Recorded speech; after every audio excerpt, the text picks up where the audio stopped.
Hello everyone, কেমন আছো তোমরা সবাই? আশা করছি সবাই ভালো আছো। কাটোয়ার জমিদার বাড়ি থেকে বেরিয়ে আমরা স্যারের সঙ্গে দেখা করার জন্য চলে গিয়েছিলাম অতীন্দ্রনাথ বিদ্যা মন্দির। সেখানে স্যারের সঙ্গে দেখা তো হয়েছে, তার সাথে স্যার আমাদেরকে পুরো স্কুল ঘুরিয়ে দেখিয়েছেন। আর সেই মুহূর্তগুলো আমি ক্যাপচার করে নিয়েছিলাম, কারণ জীবনের স্মৃতিটাই সবকিছু। ছোটবেলায় স্কুলে যখন স্যারের সামনাসামনি পড়ে যেতাম, তখন কি করব, কোন দিকে যাব, কোন দিকে পালাবো, তার পথ খুঁজতাম। তখন মনে হয় স্যার হয়তো এই বুঝি বকবে, এই বুঝি মারবে। আর স্যারের সঙ্গে দেখা হয়ে ছোটবেলায় সেই সব স্মৃতিগুলো যেন আরও ভালো করে মনে পড়ছিল। তা চেষ্টা করি যে সেই নিমতিতা যে ফ্লেভারটা পেয়েছি এখানেও সেটা কিছুটা দেওয়ার চেষ্টা করি, নিজের দিক থেকে যতটা কাজে সৎ থাকা যায় চেষ্টা করি সেটা।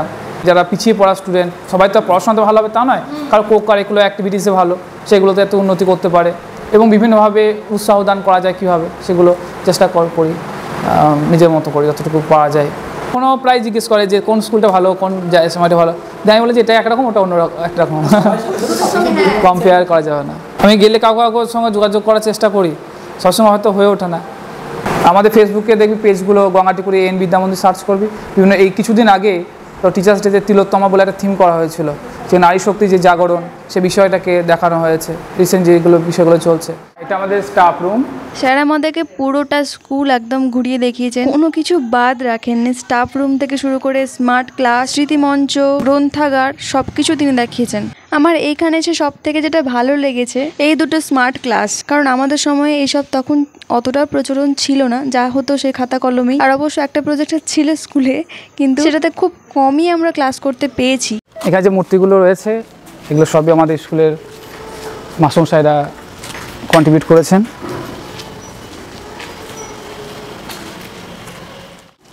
এই মঞ্চটা 75 বছর পূর্তি উপলক্ষে উদ্বোধন হয়েছিল। এটা বিডিও অফিস থেকেই মূলত উদ্যোগ নিয়ে করেছে। তারপরে আমাদের যে মাননীয় বিধায়ক শেখ শাহনাজ মহাশয়, উনিও ওনার ফান্ড থেকে কন্ট্রিবিউট করেছেন। এবং গতবার গঙ্গাটিকুড়ি বিদ্যা মন্দিরের 75 বছর পূর্তি উপলক্ষে যে অনুষ্ঠানের সূচনা লগ্নতে এটা উদ্বোধন করেছিলেন মাননীয় বিচারপতি রবীন্দ্রনাথ সামন্ত মহাশয়। আমাদের স্কুলের যে গৌরব এবং যে সাংস্কৃতিক যে একটা বিকাশ, তার পরিচয় অবশ্যই বহন করে নিয়ে চলে। এটা হচ্ছে গিয়ে তোমার শিবনাথ স্মৃতি গ্রন্থাগার এবং এটা পুরস্কৃত হয়েছে।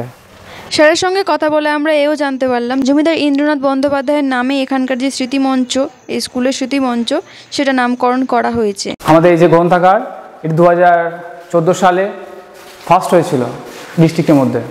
স্কুলটি এবং গ্রন্থাগার সবই ওনাদেরই দান, জমিদার বাড়ির। এই শঙ্কর বন্দ্যোপাধ্যায় ছিলেন এই শিবনাথ স্মৃতি গ্রন্থাগারের প্রতিষ্ঠাতা এবং পুরোধা পুরুষ। আমাদের এই বিদ্যালয় গঙ্গাটিকুড়ি অতীন্দ্রনাথ বিদ্যা মন্দির, এর প্রতিষ্ঠা হচ্ছে গিয়ে ভারতের যখন প্রজাতন্ত্র দিবস হয় 1950 সাল, সেই বছরই যে স্বাধীনতা তার সঙ্গে ওতপ্রোতভাবে জড়িত। এবং গত বছর আমাদের এই বিদ্যালয়ের 75 বছরের যে সূচনা পর্বের যে অনুষ্ঠান সেটা হয়েছিল, এবং এবছর একটা মানে অন্তিম অনুষ্ঠান বা ক্লোজিং সেরেমনি এটা রয়েছে, এবং সেই নিয়ে বিভিন্ন রকম কার্যক্রম সারা বছর ধরেই চলছে।